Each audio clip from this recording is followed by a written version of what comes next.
Hello friends, welcome to clinical info YouTube channel. आज हम discuss करेंगे नॉर्मल ब्लड लैब वैल्यू जो as a health conscious person आपको ज़रूर पता होनी चाहिए। So let's start the video. So important lab value में सबसे पहले आता है CBC means complete blood count. CBC में फर्स्ट है आरबीसी। आरबीसी का मतलब है रेड ब्लड सेल्स। आरबीसीज की नॉर्मल रेंज होती है 4.5 million per microlitre to 5.5 million per microlitre. अब आरबीसीज के बढ़ जाने को पॉलीसाइथेमिया कहते हैं और आरबीसीज के कम होने को एनीमिया कहते हैं। नीचे डायग्राम में आप देख सकते हो, नॉर्मल पर्सन में लेफ्ट साइड जो दिखाया है ऐसा होता है और एनीमिक पेशेंट में राइट साइड की डायग्राम में है ऐसा होता है। अब है हीमोग्लोबिन। हीमोग्लोबिन की नॉर्मल रेंज मेल में 14 टू 18 मिलीग्राम पर डेसीलीटर एंड फीमेल में 12 टू 16 मिलीग्राम पर डेसीलीटर नॉर्मल रेंज होती है।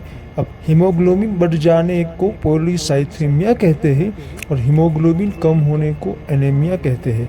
इसमें देखते हैं एनीमिया कैसे होता है। अब हीमोग्लोबिन दो पार्ट्स से बनता है, एक है हीम और दूसरा ग्लोबिन, जिसमें हीम आयरन से बनता है। तो एचबी कम होने से आयरन डेफिशिएंसी एनीमिया होता है। अभी तक हमने आरबीसी एचबी देखा, अब ये पीसीवी, एमसीवी, एमसीएच, आरडीडब्ल्यू क्या होता है ये सब एक एक करके देखते हैं। तो PCV means packed cell volume. PCV की सहायता से यह पता किया जाता है कि संपूर्ण रक्त में आरबीसी का कितना परसेंटेज उपस्थित है। और पीसीवी की नॉर्मल रेंज मेल में 40 टू 54% एंड फीमेल में नॉर्मल रेंज है 38 टू 47%। अब ये कैसे है वो समझते हैं। जैसे टोटल ब्लड अपने बॉडी में 5 टू 6 लीटर है, तो उसमें से कितना परसेंटेज आरबीसीज का है उसे पीसीवी यानी पैक्ड सेल वॉल्यूम कहते हैं। अब एमसीवी का मतलब होता है मीन कॉर्पस्कुलर वॉल्यूम।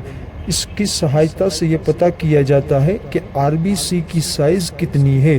उसकी नॉर्मल रेंज 80 टू 96 एफएल होती है। अब एमसीवी के बढ़ जाने को मैक्रोसाइट कहते हैं और एमसीवी के कम होने को माइक्रोसाइट कहते हैं। अब आता है MCH means corpuscular haemoglobin. MCH की सहायता से यह पता किया जाता है कि हर एक आरबीसी के ऊपर कितना परसेंटेज हीमोग्लोबिन उपस्थित है। उसका normal range 27 to 33 pg MCH की होता है और एमसीएच की मात्रा बढ़ जाने पर आरबीसी की साइज भी बढ़ जाती है। अब एमसीएच के बढ़ जाने को मैक्रोसाइट कहते हैं और एमसीएच के कम होने को माइक्रोसाइटिक एनीमिया कहते हैं। अब आता है RDW means red blood cell distribution width. RDW की सहायता से यह पता किया जाता है कि आरबीसी की साइज और नंबर्स में कितना परिवर्तन हुआ है। आरडीडब्ल्यू की रेंज अबाउ 11 टू 14% होता है। तो दोस्तों, ये था आरबीसी के रिलेटेड लैब वैल्यू का वीडियो। नेक्स्ट वीडियो में डब्ल्यूबीसी की लैब वैल्यू के बारे में हम बात करेंगे।